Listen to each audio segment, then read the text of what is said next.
I thank both of the candidates for the opening comments, and now we're looking for people to come up and ask questions of the candidates. And I know it's always hard being the first person in line, but if someone would please, oh, very good, we have a victim. Sir, please identify yourself by name and address prior to stating your question. Neil Boardman. Louder. Louder, I can't hear. Is it on? I don't know. There you go. Okay. Nope. Try again. A little higher up. There you go. Okay. There we go. There, yes. My name is Neil Boardman, South 72, West 16972 Briargate Lane, which is the last road plowed after a blizzard. You're both businessmen, as our third candidate is also heavily involved in business, and our emphasis in the city, at least while I've been on the council for the last 6 years, has been economic development. Would you like to state for me what you would think would be the biggest economic misstep that the community has committed in the last 10 years, and how you would resolve that problem? Okay. Do both candidates have the question? Or do you need a reread? I have it. Luke? Good. You're good? All right. Well then, again, sticking with the coin toss, first question is to Luke, and you have 2 minutes. I'm sorry, Scott, I'm looking at, yes, I apologize. That one, Scott. This Scott. The biggest economic development mishap in the past 10 years, I think, actually maybe go back a little bit further, would be when we missed an opportunity that I've heard over and over again from people when I'm speaking with them, is about the Parkland Mall situation. I believe at that point we had an opportunity to purchase that property, and there have been plans that have been brought forth and things of that nature.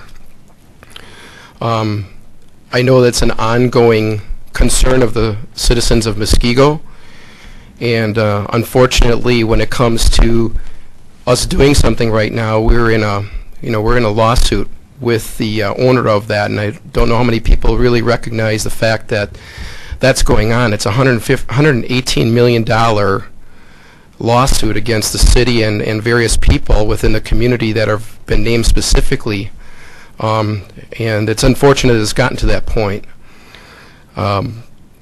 What I may have done differently in that, what I would have done differently, I think, is, again, I think that the city and the people are the government of the city, not the mayor or the common council. But what we should have really done is gotten the people together, asked them what their opinion of this was, what types of solutions that they would draw from, and get some consensus amongst the community as to what we should do. And I think that that's what we're lacking a lot, is we never really gain consensus. We ask for votes from the council members. They may or may not get input from the constituents, and they vote. That's not moving us forward from a consensus point of view.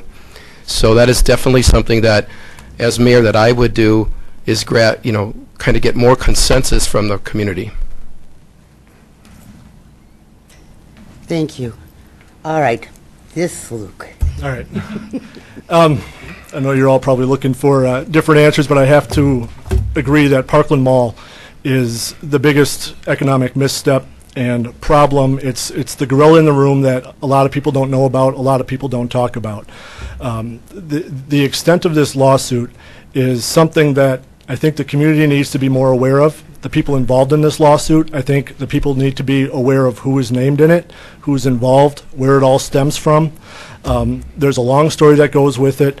I've read probably over 300 pages of the documentation on this lawsuit, and I wish Kathy was here tonight because her name appears in there, and I think the community is owed a explanation of her involvement, how it's going to shake out.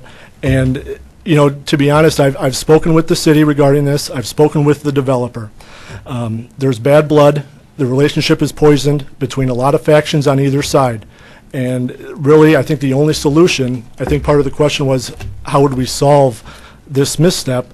I think it needs new eyes. It needs new blood. It needs somebody that doesn't have a relation going back many common councils, many mayors, because like I said, this has been going on for over a decade, and it's a very contentious issue. It's become personal between both sides, and when things get personal, things tend not to get solved. So we need to look at this again with a fresh pair of eyes, with somebody that doesn't have any baggage that goes back to other councils or other mayoral administrations, and you know, we need to do our best to settle this, because to be honest, we can talk all we want about what we're going to do with Janesville Road, the beautification we're going to do, what kind of lighting we're going to do, and all of this great stuff that we have planned for Muskego, but it's not all, you know, flowers and rainbows out there. This is a problem that has to be solved. Somebody has to deal with it. We can't just keep on putting it off and hoping that it goes away. It's not going to. If anything, it just gets more and more expensive. So I would open a dialogue, and I would do as much as I could to attempt to settle this, to move the city forward, to develop the property in a responsible but timely fashion. Thank you. All right, we have someone, and a small line is welcome to form at the microphone. You don't have to stand there forever, but you can be lined up so that we can take care of questions quicker. Identify yourself, please. Chuck Wickers. Step us, like, this inches back from the microphone. You're fine. Good. There you go. Much better. Chuck Wickers, West 156, South 7388, Quietwood Drive. Still including the Parkland Mall and economic development, specifically you as candidates, what makes you more qualified in this important issue, maybe the most important in this election? What makes you more qualified than your opponents in this election cycle to lead the city and the economic development that is so desperately needed? Okay, stay there for a second. Do both candidates have the question? Yep. Good. Could you just rephrase it quickly? Just the What makes you more qualified to handle this economic development crisis that we're having in Muskego going into this next election cycle compared to the candidates in the race? Okay. Okay, good. Thank you. All right, and Okay. Well, I believe I have the combination of real world business experience. I've opened businesses. I've hired. I've fired. I've made every executive decision. I'm responsible for the bottom line. I make payroll. I also, I think I'm the only candidate that has the educational background that I bring to the table is, I think, something that isn't possessed. I admire small business owners. They put their money out there. I'm in the same boat with Scott on that. But again, I think it's the education that sets us apart. And I think what sets me apart from Kathy is that, you know, I went back to decisions. I make the decisions. The buck stops with me. I don't execute the board's will. I don't take direction. I give direction. So I'm a leader. I can solve problems. I know how to make the tough decisions, and that's what a mayor needs to be. thank you. All right, Scott.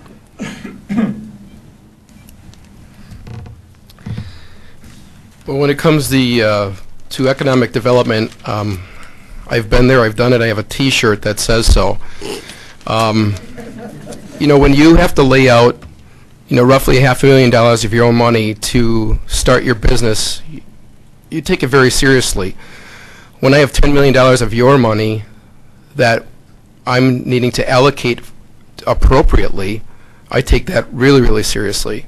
I have to answer to 21,000 plus people. From an education standpoint, I may not have the formal education of an MBA. I do have an associate's degree, which maybe doesn't sound like much. But when it comes to business, making the tough decisions, I've made them along the way. I've been successful in my business. I've been successful with the companies that I've worked with for many, many years. Again, running a business of $34 million, $10 million budgets does not come easy to some people. You need to collaborate with people, get people's input.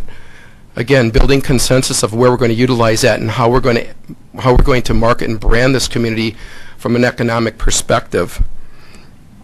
I do have the leadership. I listen. Again, collaboration is a big deal to me.